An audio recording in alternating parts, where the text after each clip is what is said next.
Hi, I want to invite you to be a part of this really beautiful healing event that is something that's so new. I've never seen anything like it.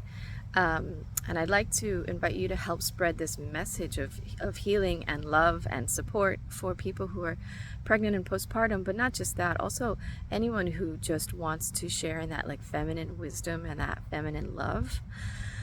So what I did was I interviewed almost 30 speakers who are birth professionals or leaders in indigenous communities or native cultures about the strength of motherhood and about the strength of birth and what are the practices around birth that makes the person come out stronger and just really in their power. Yeah?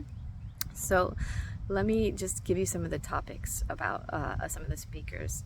Um, First of all, my name is Melissa Chin Casey. I've been a midwife, I've been a birth worker, supporting people in their births in a very centered way. So the way that I work is I center all of my energy towards strengthening that person in front of me and having them, giving them tools, education, information, support, love, and nurturing so that they can go and make the decisions that they need to from within and move their body and they move their life in the way that they need to from within.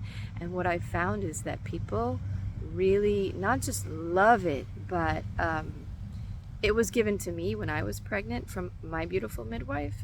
And I just found that having that love in the moment of this rite of passage, of this physical change, and this really personal vulnerability of pregnancy and birth, having that love really filled me and transformed me, from the inside out. And so I know that it works. And this is what I wanted to give to people who are not just clients of midwives, who are not just planning natural birth, but to everyone who is pregnant, birthing, or postpartum. And I wanted to also share it with people who are maybe birth workers or just interested, really, really passionate about birth. So I started interviewing people who I thought were really fascinating and coming from that place of strength.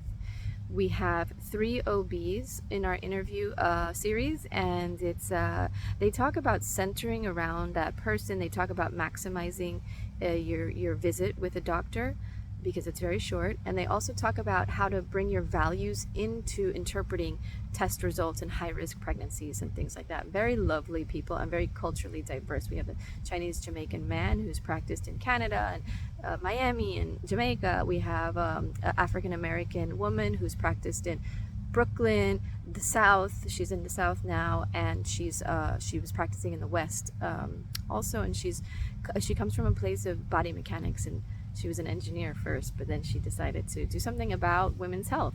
She became an OB.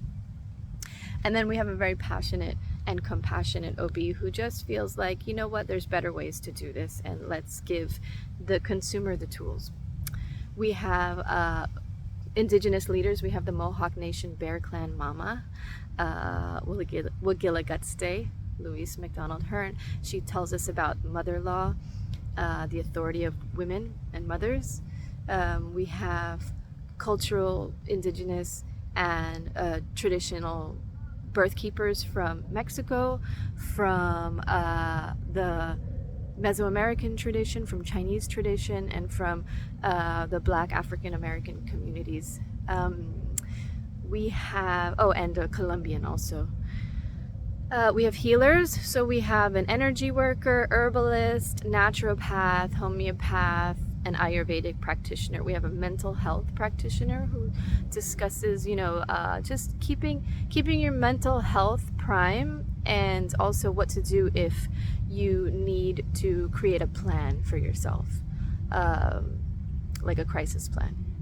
And we have a pelvic floor therapist who talks about how to tell. I mean, we all could use pelvic floor therapy and just more power, more awareness in our pelvic floor, in our pelvis. So she teaches us a little bit about that awareness and how we can learn to heal ourselves.